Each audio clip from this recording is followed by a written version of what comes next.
আমরা যখন নদীর এই পারে থাকি তখন আমরা চিন্তা করি নদীর ওই পারে মনে হয় সুখ আছে।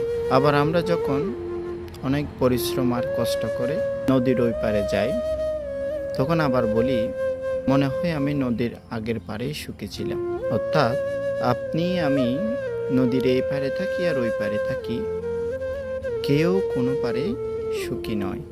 সুখ আছে, আপনি যেই পারে থাকুন না কেন সেই পারে আমি আপনি সুখটাকে খুঁজে নিতে পারছি না বলেই আমরা অপর পারের প্রতি আমাদের একটা ইন্টেনশন বা আসক্তি বা চিন্তা আছে।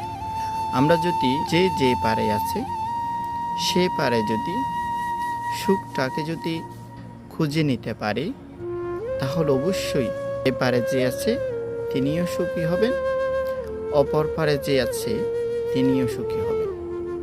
ধন্যবাদ।